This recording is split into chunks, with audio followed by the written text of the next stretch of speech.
¿Qué tal? ¿Cómo les va? Estoy presentándoles a ustedes lo pertinente a la clase del día 13 de octubre. En esta clase voy a hacer alusión a unos temas muy importantes, como es el procedimiento correcto para despedir a un trabajador por justa causa, recordándoles que las justas causas están expresamente establecidas en el código, son 15 justas causas. El empleador que quiera despedir a un trabajador bajo el argumento de que existe una justa causa, tiene que mirar lo que dice el código. Lo que esté por fuera del código no tiene ninguna fundamentación legal. Las justas causas no pueden ser inventadas por el empleador. Debe ceñirse estrictamente a la norma. Entonces el procedimiento es el siguiente. Cuando exista justa causa para despedir al trabajador, el empleador puede despedirlo, pero debe seguir un procedimiento. Seguir un procedimiento. Lo primero es que el empleador tiene que estar seguro de que el trabajador incurrió en una conducta de aquellas que la ley determina como justificables para despedirlo. Si lo despide con justa causa, ya se los he dicho en otros momentos, no hay lugar a indemnización alguna. Parte del procedimiento es tener las pruebas para determinar que sí fue despedido con justa causa. Las pruebas. En materia probatoria, eso es definitivo en cualquier proceso. Porque si el trabajador decide presentarle una demanda, le toca al empleador probar objetivamente que incurrió en una causal o varias causales de las que la ley trae para ser despedido. Esas 15 causales. Pero vale la pena hacer mención a la causal que trae el código, que usted ve como siempre, debe observar lo que trae el código. Usted debe abrir el código y leer y conocer la norma. Conocer la norma. Ahí hay una norma en la que se determina que los contratos de trabajo se pueden terminar con justa causa cuando el trabajador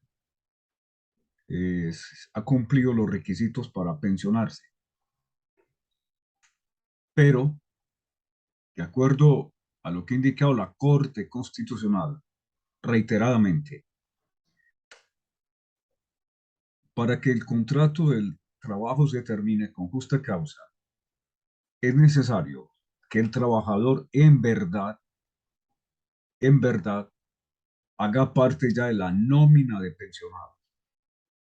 Quiere decir que hasta tanto no reciba su primera mesada pensional, el empleador no le puede terminar el contrato de trabajo con justa causa. Es bien importante ese aspecto. Pero también es muy importante tener en cuenta que si el empleador sabe que ya el trabajador cumplió con los requisitos para pensionarse, el empleador directamente puede pedirle al fondo que le haga pago de la pensión. Así el trabajador haya guardado silencio. Eso es legal, lo ha dicho la Corte Suprema de Justicia en muchas ocasiones. Sigo con esto de la vía positiva. En segundo lugar, se debe llamar al trabajador a que rinda unos descargos para que pueda ejercer el derecho fundamental a la defensa. El derecho fundamental a la defensa. Eso es vital que se haga, porque con todo y que exista una justa causa, si no se le da la oportunidad al trabajador de escucharlo en descargos, ese despido sería ilegal y lo tendría que indemnizar. Digo ahí en la diapositiva que el Código Sustantivo del Trabajo se encarga de señalar las causas por las cuales se puede despedir a un trabajador, pero no regula el procedimiento o el proceso para ese despido. Con rojo, lo resalto, la Corte Constitucional principalmente se preocupa porque se garantice el derecho a la defensa del trabajador y esa garantía pasa por ofrecerle un debido proceso al trabajador que se despide por justa causa. Ahí le menciono una sentencia de la Corte Constitucional C-593 de 2014. Entre comillas, indica la Corte, en virtud de lo anterior, ha determinado que este mandato no solo involucra o obliga a las autoridades públicas en el sentido amplio de este término, sino a los particulares que se arrogan esa facultad como una forma de mantener un principio de orden al interior de sus organizaciones. Verbo y gracia, establecimientos educativos, empleadores, asociaciones con o sin ánimo de lucro y demás. Agregó la corporación en relación con la sujeción al debido proceso, en los procedimientos en que los particulares tienen la posibilidad de aplicar sanciones o de juzgar la conducta de terceros, lo siguiente, comillas, no podría entenderse como semejante garantía reconocida al ser humano frente a quien juzga o evalúa su conducta pudiera ser exigible únicamente al Estado. También los particulares, cuando se hallen en posibilidad de aplicar sanciones o castigos, están obligados por la Constitución a observar las reglas del debido proceso y es un derecho fundamental de la persona que procede a la...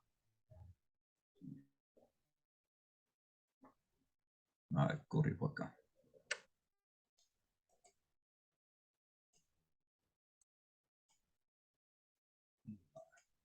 Tratando de corregir algo acá.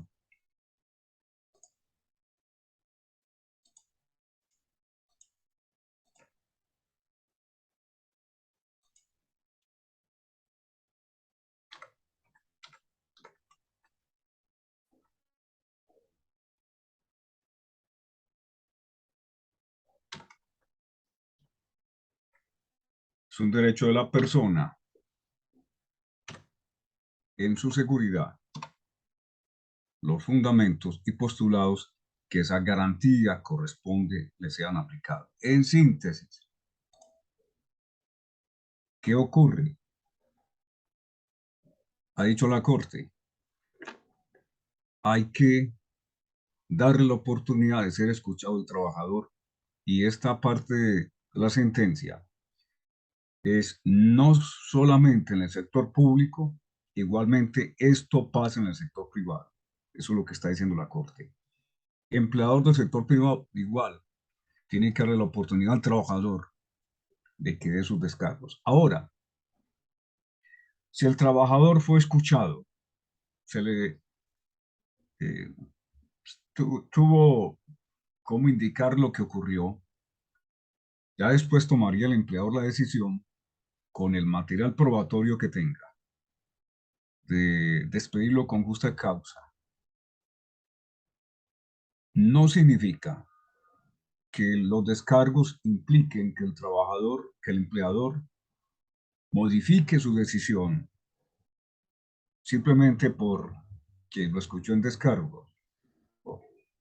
Con todo, lo puede despedir, pero debe escucharlo, tal como lo ha ordenado la Corte Constitucional. Es una orden de la Corte Constitucional. Si esto se desatiende, lo que decía ahora, ese despido, con todo y que el trabajador sea un mal trabajador y haya cometido otra serie de faltas, el despido resulta siendo ilegal y lo debe indemnizar.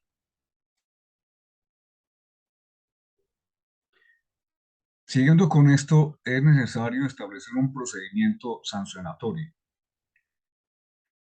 La garantía del derecho a la defensa y el debido proceso exigen que las empresas tengan un procedimiento claro, con unas reglas precisas, anteriores, indudablemente, a la determinación de despedirlo, que permitan tramitar cualquier tipo de sanción frente a los trabajadores. Así lo ha indicado la Corte en una sentencia, que se las pongo entre comillas.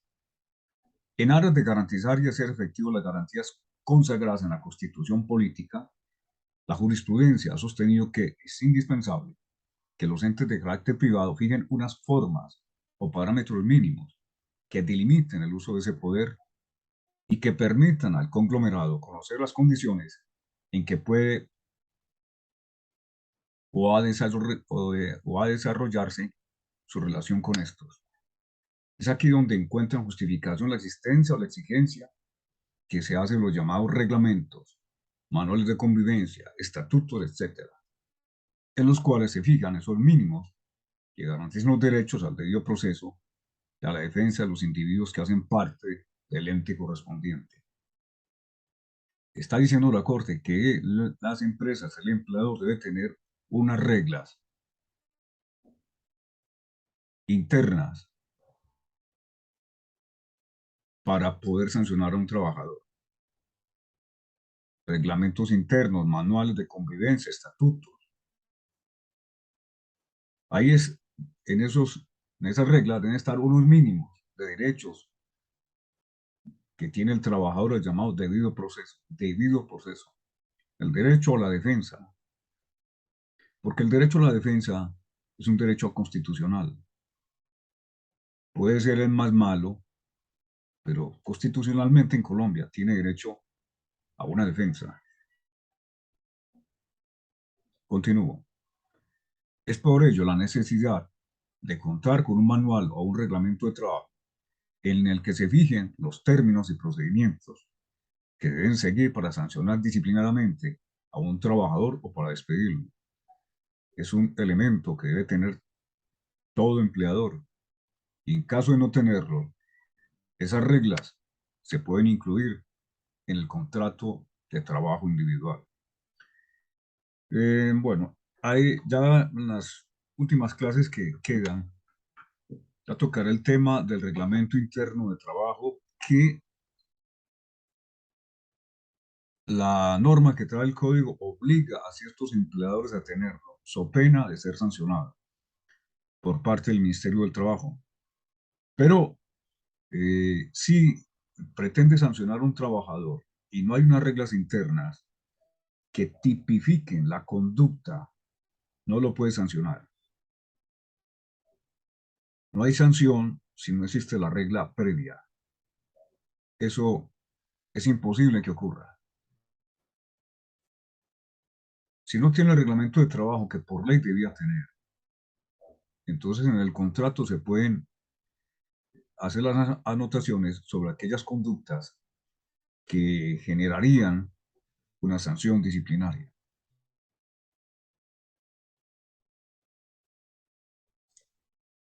Continúo. En esta diapositiva presento los pasos que se deben seguir en el proceso para despedir a un trabajador. Primero, identificar correctamente la justa causa, es decir, qué fue lo que hizo el trabajador y confrontar esa conducta con la norma, con lo que trae el código. Segundo, recolectar las pruebas suficientes que demuestren de forma irrefutable la falta. El empleador debe tener las pruebas. Vuelvo a decir que si el trabajador lo demanda por despido sin justa causa, le toca al empleador probar que sí existió una justa causa. Le pongo un ejemplo sobre este tema de la prueba. Caso que me tocó a mí. hace un buen tiempo. Había trabajado yo en una empresa, no como abogado. Yo me desempeñaba en otras funciones en la empresa. Eh, yo terminé de trabajar ahí por decisión del dueño de la empresa. Abrí una oficina como abogado para dedicarme a la asesoría y al litigio. Y unos meses después de yo haber salido de esa empresa, llegó un trabajador, vendedor de la empresa donde yo trabajé, con el siguiente caso. Un día sábado, llegó a trabajar y en el mismo instante en el que iba a ingresar a la empresa, se encontró con el subgerente de esta, que era el hijo del dueño. El subgerente tomó la determinación de decir a la secretaria que le elaborara la carta de despido porque llegó borracho el trabajador. Si usted mira la norma, se prohíbe que los trabajadores se presenten en estado de embriaguez. Bien, despiden al trabajador y justamente acude a mí para que yo elabore una demanda contra esta empresa, porque él manifiesta que no estuvo borracho, que él nunca llegó borracho, que él llegó a cumplir sus funciones y las estuvo realizando una buena parte de la mañana, ese día sábado, sin ningún inconveniente. Pero sí había estado tomando trago el día anterior. Tenía lo que se llama tufo. Eso no es igual a estar borracho. Pero el subgerente, sin prueba alguna, fue a indicar que estaba embriagado. Pues bien, la demanda se presentó, se condenó a la empresa y dentro de unas preguntas que se le hizo al subgerente era de qué medios había valido para determinar si ese trabajador estaba borracho, qué prueba técnica se le había realizado. Contestó que ninguna. Entonces se le preguntó, ¿se valió usted de su olfato para determinar que estaba borracho? Dijo que sí. Eso no es una prueba. Eso no es una prueba. Esa ligereza al subgerente le costó a la empresa tener que indemnizar a ese trabajador que no estaba borracho, pero que el día anterior había estado tomando trago. Las pruebas son fundamentales en todo proceso. Las pruebas tienen que ser muy claras, concretas, específicas. Y en este caso, no se trata de una excepción. Tercero, notificar al trabajador para que presente los descargos de acuerdo a las conductas que se le indilgue. Cuarto, recibir los descargos del trabajador, evaluarlos y decidir de acuerdo a ellos. Cinco, si la decisión es despedir al trabajador, comunicarle la carta de despido, indicando claramente las causas y razones por las cuales se despide. Aquí agrego lo siguiente. Anteriormente, hace muchos años, no se exigía que fuera por escrito la determinación de despedir al trabajador. El asunto era que el trabajador supiera en verdad que estaba despedido y se le indicara los motivos por los cuales se le despedía. Pero hoy en día, y hace rato, si se despide a un trabajador alegando que existe una justa causa, debe ser por escrito, indicando las razones por las cuales se le termina el contrato. Esa comunicación debe ser oportuna. Quiere decir que si el día de hoy lo han despedido, no puede el empleador, 15 días después, entregarle la carta indicándole los motivos por los cuales se le despidió. Si eso se hace, ese despido es totalmente ilegal, no es legal y debe indemnizar al trabajador. Así ese trabajador haya dado motivos para ser despedido. Pero es que la obligación de motivar el despido debe ser, una vez conocidos los hechos, entregada esa motivación de manera escrita al trabajador. Sexto, bastante importante esto, si el trabajador goza de estabilidad reforzada, debe solicitarle autorización al inspector de trabajo. Estabilidad reforzada. Algunos trabajadores en Colombia tienen una estabilidad para permanecer en el trabajo. Caso de las mujeres que estén en embarazo, caso de las mujeres que estén en la etapa de lactancia, el caso de trabajadores que tengan alguna condición de salud deficiente, son trabajadores que tienen una protección especial por la ley y eso se llama estabilidad reforzada. Si se trata de un trabajador con estabilidad reforzada y el empleador sabe que tiene esa estabilidad reforzada, sabe porque es necesario que lo sepa, si lo va a despedir con todo y que exista justa causa, debe solicitar autorización al inspector de trabajo. Entonces, siempre hay que estar atento a establecer con certeza si el trabajador tiene estabilidad reforzada o no. Más adelante, hoy mismo, le voy a hablar del caso de las mujeres en embarazo. Séptimo paso, liquidar el contrato y pagar salarios y prestaciones. Claro, indudablemente, si se le terminó el contrato, páguele, páguele. Si tomó esa determinación de que no siguiera trabajando, que es algo bastante significativo para los intereses del trabajador, porque se quedó sin trabajo, entonces páguele la liquidación, pague lo que le debe. Y en las consecuencias de no garantizar el derecho a la defensa del trabajo si es despedido. Si el despido se produce con justa causa, de todas formas hay que garantizar el derecho a la defensa. Con todo y que sea con justa causa, hay que garantizar el derecho a la defensa. El despido pasa por ser justo o injusto en algunos casos y en ser ilegal.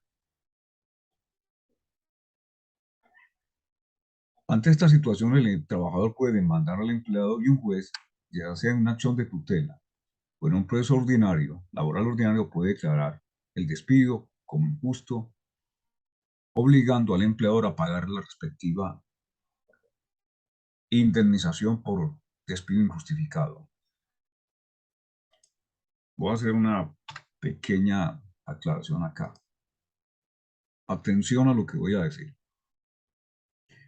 La acción de tutela no es procedente generalmente en los casos de despidos.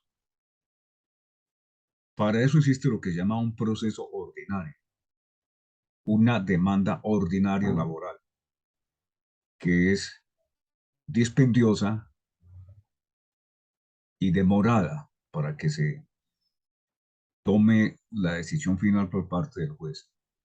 Mientras que la acción de tutela es una acción corta, el juez no tiene sino 10 días para fallar y ahí se decide si el despido fue con justa causa, sin justa causa. Lo que ocurre es que la acción de tutela es secundaria a la demanda laboral, pero ¿cuándo sí se puede una acción de tutela? Justamente cuando se trata de un trabajador con estabilidad reforzada. Entonces se va a la tutela, una persona que tenga problemas de salud severos, severos no, problemas de salud que si se le termina ese contrato de trabajo, sí se le pone la vida más severa, más difícil. Y por eso goza de la estabilidad reforzada. Esa persona requiere con mayor urgencia que otros estar trabajando. Ese es su único medio de sobrevivencia y de su familia, el trabajo. Entonces ahí sí puede acudir a una acción de tutela por la situación en particular que tiene esa persona. Una mujer que ha tenido un hijo, está en la etapa de lactancia, tiene estabilidad reforzada, determinan el contrato sin justa causa, o puede ser con justa causa en el caso de las mujeres en embarazo, que siempre va a tener que solicitar autorización al inspector de trabajo. Pero digamos, puedes pedir sin justa causa, puede irse a la acción de tutela, porque tiene un hijo que acaba de nacer, no tiene otros ingresos diferentes a los del trabajo. Pues la Constitución trae una norma en la protección a los menores de edad. Tienen una especial protección a los menores de edad. En este caso, se trata de proteger a ese menor que hace poco ha nacido.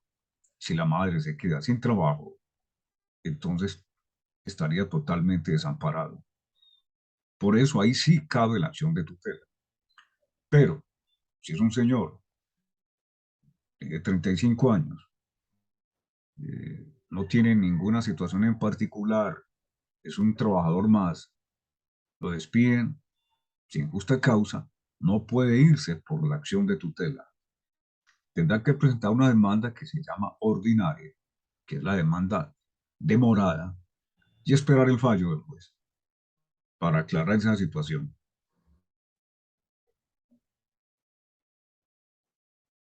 Continúo. Entonces aquí estoy haciendo alusión a la autorización del Ministerio del Trabajo.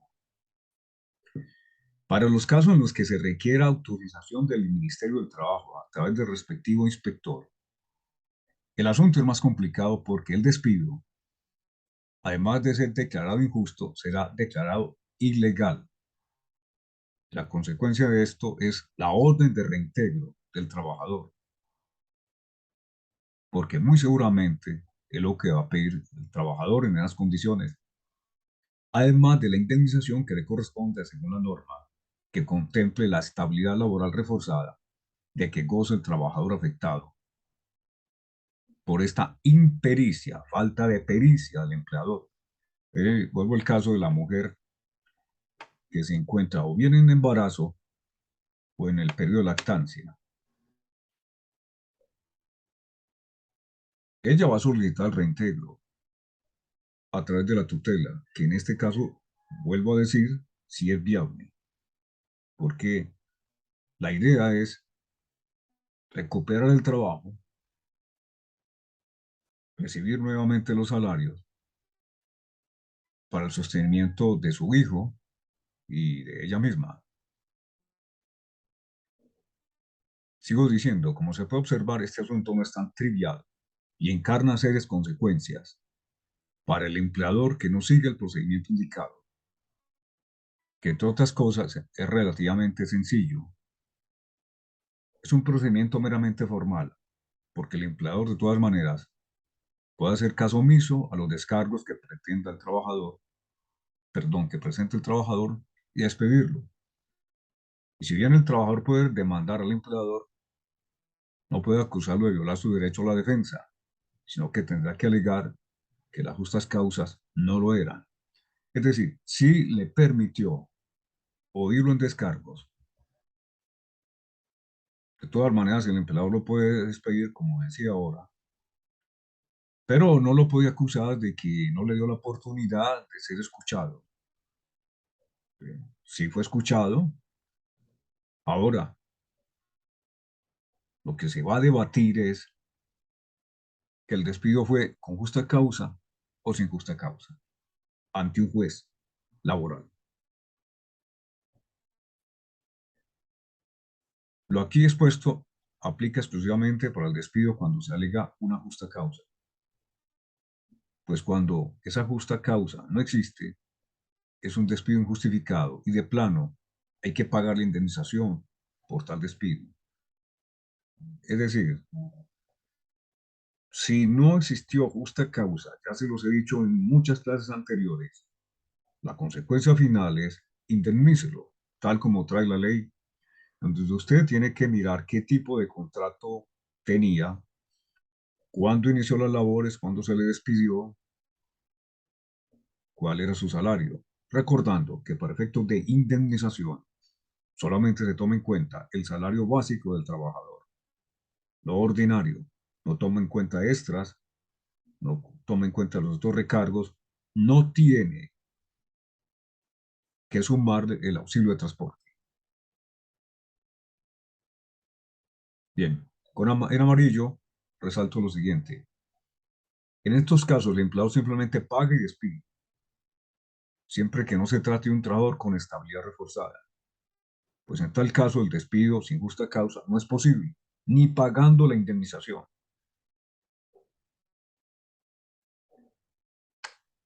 Sobre esto, consulte ustedes el tema referente a los despidos justos, que es un tema de especial cuidado, y los despidos injustos.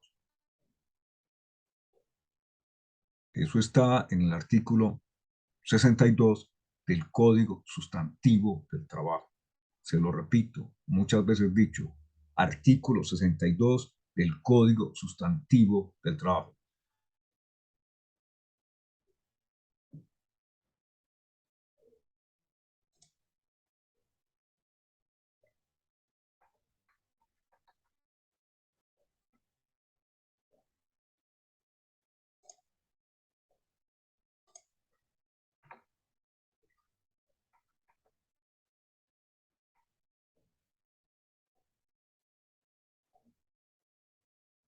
Bien.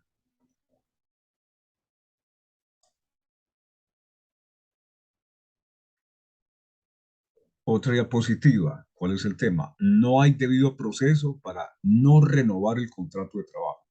Este es el caso del contrato a término fijo, en donde se termina el plazo establecido y en este caso simplemente se acabó el término, se agotó el término, la duración del contrato, 6 meses, 4 meses, un año.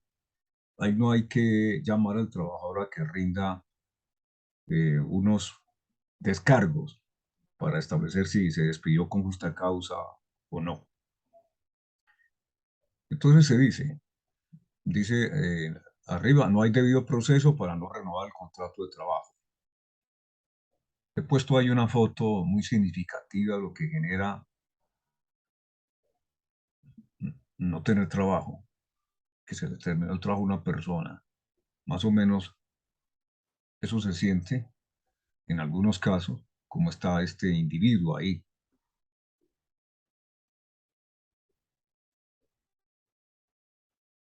en algunos casos. Total desolación y no se sabe qué se va a hacer al otro día, generalmente, ¿no? Entonces dice, el despido es distinto a la no renovación del contrato, pues este, por disposición de las partes, tiene una fecha de expiración previamente acordada, de manera que no se trata de un despido, sino el resultado de un acuerdo de voluntades que fue plasmado al momento de firmar el contrato. A manera de ejemplo, pues muchos ejemplos caben acá, pero esto es una cosa, por ejemplo, que ha ocurrido en las versiones que tienen históricamente los estudiantes cuando no ven que un profesor continúa para el semestre siguiente. Y se les ocurre decir, lo echaron, lo echaron. Yo creo que lo echaron. Seguramente se está equivocando. No lo echaron. Como el contrato que se les he manifestado a ustedes de los profesores de cátedras por determinado tiempo, contrato a término fijo, pues se terminó el contrato. Y quien toma la decisión de llamarlo, pues ha pensado que lo mejor es no seguir como profesor. No lo despidieron, o como llaman a la mayoría de la gente, lo echaron. Echaron, una palabra bastante inapropiada, echado ahí como si fuera un saco de papas, echado, echa el saco de papas ahí. Entonces, se quiere hacer eh, ese símil con el despido de un trabajador. Oh, sí, lo único que ocurrió es que se le terminó el contrato y no se lo prorrogaron. Eso no es despido, eso no es despido, no hay lugar a indemnización. Y por consiguiente, de acuerdo a lo que estoy manifestando, no hay un proceso que se deba levantar. En consecuencia, no hace falta seguir ningún procedimiento especial para no renovar un contrato de trabajo, pues allí el trabajador no incurrió en justas causas, sino que por un acuerdo bilateral se dispuso la terminación del contrato en una fecha determinada. Al respecto, es importante transcribir el siguiente aparte de una sentencia, 45364, del 15 de marzo de 2017, Corte Suprema de Justicia, Sala Laboral, magistrado Luis Quirós, y está ahí resaltado. En comillas se dice, en sede de distancia, o sea, en la Corte, además de lo anterior, se debe decir que en este caso no es procedente el reintegro solicitado por la demandante, en tanto el procedimiento convencional reprochado por su no aplicación debe verificarse únicamente cuando se tenga que imponer sanciones disciplinarias o retirar por justa causa. Y como en este asunto se trató fue de la terminación del contrato de trabajo por la expiración del plazo fijo pactado, no había lugar a acudir al mismo. O sea, ¿qué está diciendo la Corte? Ahí no hay que acudir a ningún proceso, a un proceso de escuchar al trabajador en descargo, no, se terminó el contrato, se llegó a la fecha acordada en el contrato y se finalizó. Como siempre, todos estos temas son ligados, son unidos. Como siempre, usted tiene que tener claro los tipos de contrato y las características de cada uno. En el contrato a término fijo, entonces, ya se ha dicho que el contrato debe ser por escrito, no hay contratos a término fijo verbales. Si se creyó que era a término fijo verbal, es un error. Se trata de un contrato a término indefinido, porque, reitero, lo exige la ley. El contrato a término fijo debe ser por escrito, fecha de iniciación, fecha de culminación. Se llegó a la fecha de culminación, por consiguiente, se termina la relación laboral y no hay lugar a llamar al trabajador a que rinda descargo. Aquí está el punto de la mujer en embarazo. La pregunta es, ¿se debe renovar el contrato de trabajo de una mujer embarazada? Se dice, el empleador está obligado a renovar el contrato de trabajo a término fijo, a las empleadas que se encuentren en estado de embarazo y hasta los 3 meses siguientes al parto. Y hasta los 3 meses siguientes al parto. El artículo 239 del Código Sustantivo del Trabajo introduce una protección especial para las mujeres embarazadas o en periodo de lactancia que prohíbe su despido. Esta protección busca evitar un despido discriminatorio que hace extensivo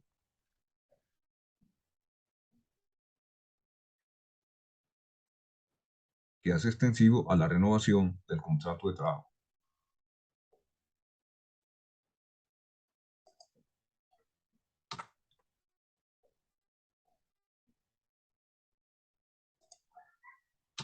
Del contrato de trabajo a término fijo, para tener precisión. Estamos hablando del contrato de trabajo a término fijo.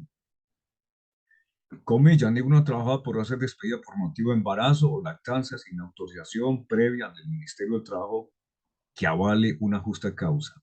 Entonces, el Ministerio del Trabajo es el que habrá de conocer si existió una justa causa o no para autorizar ese despido de la mujer en embarazo o que esté en periodo de lactancia y que tiene una protección hasta los 3 meses siguientes al parto.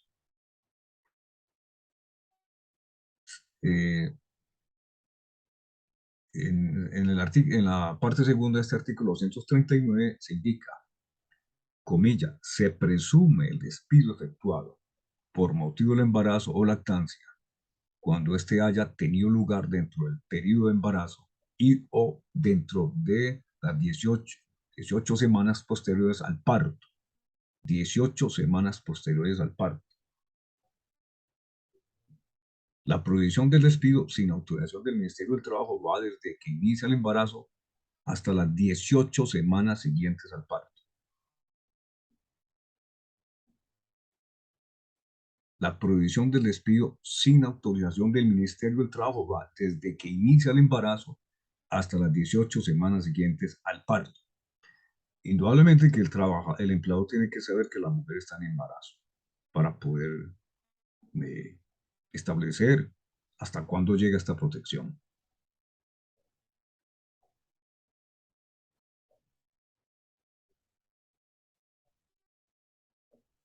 La Corte Suprema de Justicia, en la Sala Laboral, en la sentencia SL 3535-2015, con el número radicado 38239, indicó lo siguiente, y aquí hay que tener cuidado. Con todo vale la pena aclarar que a pesar de la modalidad de estabilidad especial por maternidad, el contratante de trabajo a término fijo no puede perder su esencia temporal, de manera que se mantiene vigente únicamente por el tiempo necesario para darle protección adecuada a la maternidad. Por lo mismo, si en todo ese periodo de estabilidad especial, durante el embarazo y por un término de la licencia de maternidad posparto, se ha hecho uso del preaviso establecido en la ley para el fenecimiento del plazo pactado, el contrato se mantendrá por el tiempo que faltare para cumplirse el término de protección, vencido el cual finaliza la vinculación sin formalidades adicionales. O sea, la cosa está diciendo, lo importante es que se respete ese tiempo que tiene de estabilidad reforzada. Si es un contrato a término fijo, se respete ese término. Respetado el término y ya vence el contrato, de acuerdo a la Corte, se puede terminar, porque finalizó la duración del mismo. Lo que no debe hacer el empleador es desatender la protección que trae la ley para la mujer en embarazo. Eso es lo que no puede hacer el empleador.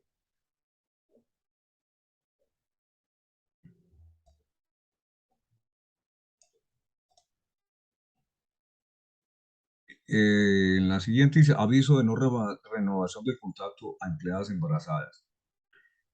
El artículo 47 del Código Sustantivo del Trabajo señala que el contrato a término fijo, estas son cosas que ya he dicho y que usted ya lo sabe, se debe renovar automáticamente si ninguna de las partes avisa a la otra su decisión de no prorrogarlo, aviso que se debe realizar con una anticipación no inferior a 30 días calendario. Esto supone un inconveniente, y lo pongo ahí en ese azul, en el caso de una empleada embarazada, pues el aviso de renovación no se puede notificar, atención, no se puede notificar dentro del periodo de protección especial, como lo señala la Corte Suprema de Justicia en la sentencia que está indicada ahí de febrero 24 de 2020.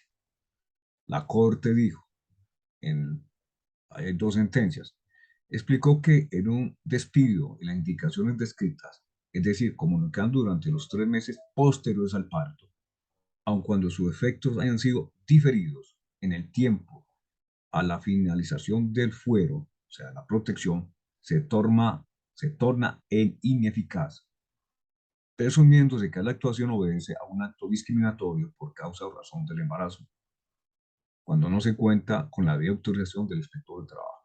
Es decir, que durante el periodo especial de protección no se puede notificar el preaviso de no renovación, sino que se debe esperar hasta que finalice este periodo. Esperar hasta que finalice este periodo. O sea, la notificación con 30 de anticipación no se le puede entregar a la trabajadora si está durante la etapa de protección especial. La Corte en esta misma sentencia señala lo siguiente.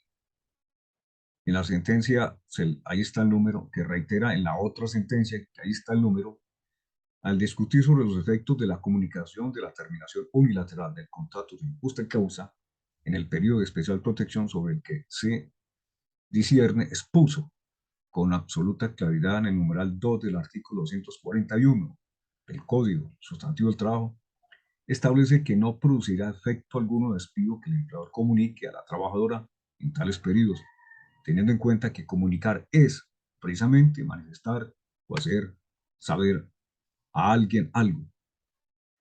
Eso es, no se le puede dar el preaviso si está en ese periodo de protección. Hay que esperar que termine el periodo de protección. El contrato durará.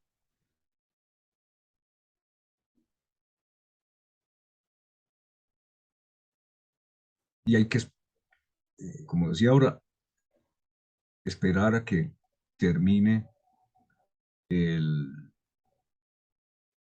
el periodo de protección. Más abajo, esto supone un gran problema porque si estamos ante un contrato de 3 años, es un ejemplo, ¿no? De 3 años de duración, por ejemplo, que termina cuando la empleada está embarazada. Si no se hace el preaviso, se renovará automáticamente durante 3 años, en virtud de lo que trae el artículo 46 del Código. Y si se notifica el preaviso, esa notificación resulta ilegal y la terminación del contrato se tornará ineficaz. Es decir, que en la práctica el empleador queda obligado a renovar el contrato ante la imposibilidad de notificar el preaviso de no renovación. Por eso lo he anotado con verde porque eso es muy importante y puse ahí como ejemplo un contrato a término fijo de 3 años.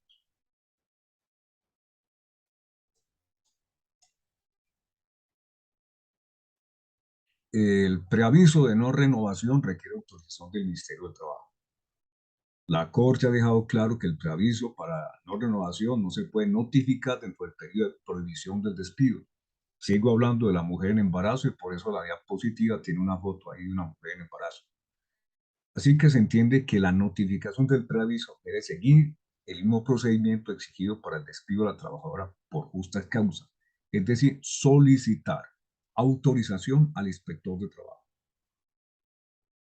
Solicitar autorización al inspector de trabajo.